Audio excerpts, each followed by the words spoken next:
Imagine buying a first-class ticket worth thousands of dollars, dressing sharp, walking with confidence, ready to board your flight, only to be stopped at the gate. Not because of your ticket, not because of security, but because the staff doesn't believe you belong there. That's exactly what happened to Marcus King. A black billionaire, CEO. But what the airline didn't know was that with just one phone call, Marcus would bring their arrogance crashing down and shut the entire airline industry wide open. "Stop right there, sir. You can't board this plane." Those were the humiliating words that cut through the air like a blade. Marcus King, a self-made billionaire CEO, froze in disbelief. He had walked confidently to the gate, dressed in a crisp tailored suit, polished shoes, and a wristwatch that spoke of quiet success.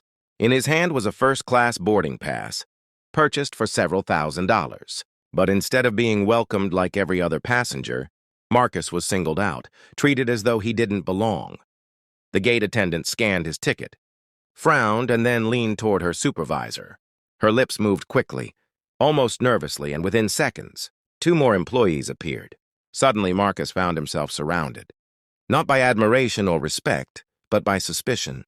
"Sir," one of them said sharply, "this section is for first-class passengers only. Please step aside." Her tone wasn't professional. It was dripping with judgment. Marcus raised his eyebrow, calmly holding up his ticket. His deep voice carried authority as he asked, "And what does this look like to you?" The attendant glanced at it but refused to back down. "We'll need to verify this. Please wait." Meanwhile, other travelers walked past without issue. A man in sweatpants was welcomed with a smile. A woman in casual jeans was greeted politely. But Marcus, the one dressed most appropriately, the one who had paid for his place, was being blocked. Passengers nearby began to notice. Some whispered, shaking their heads in disbelief. Others pulled out their phones, recording what was clearly turning into a public humiliation. Marcus felt the sting of anger. Not because he couldn't board the plane. He could afford to buy the entire airline if he wanted. No, it was the principle, the quiet but painful assumption that he didn't belong in first class because of the color of his skin. But instead of losing his cool, Marcus took a deep breath. Inside, a storm of determination began to rise. The staff thought they were dealing with just another traveler they could dismiss. They had no idea that the man standing before them wasn't just any businessman. He was a CEO with power, influence, and connections at the very top of the travel industry. And with just one phone call, Marcus King was about to teach them and the entire airline a lesson they would never forget. The employees doubled down, refusing to back off. "Sir, we've had issues before," one of them muttered, her eyes narrowing as though Marcus was trying to sneak into a section he didn't deserve. "We have to make sure this ticket is real." "Real?"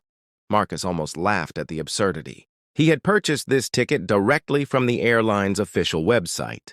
Not only had he paid full price, he had paid several $1,000s for the comfort and privacy of first class. But it wasn't really about the ticket. The truth was obvious. They didn't believe he belonged there. His dark skin, his commanding presence, his quiet confidence, none of it fit their narrow idea of what a first-class passenger should look like. Marcus's jaw tightened, but his voice stayed calm. "Run it again." The attendant rescanned his ticket. Beep. The screen confirmed his seat.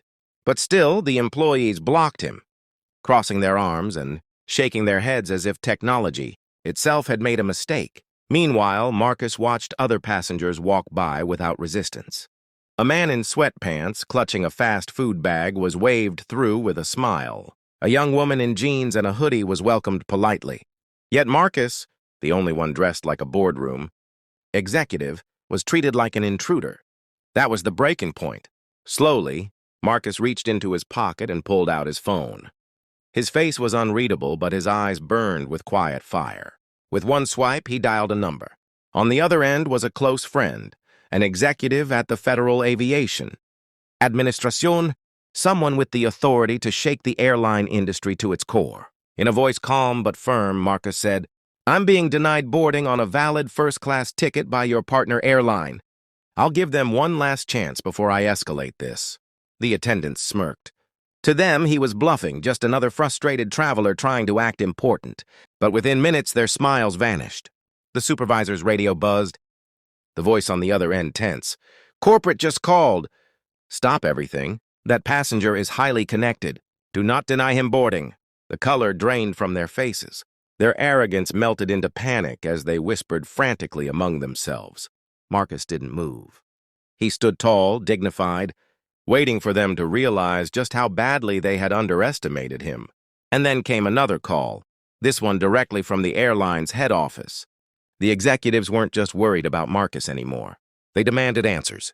How could a paying first-class passenger be humiliated in front of dozens of witnesses? The pressure grew unbearable.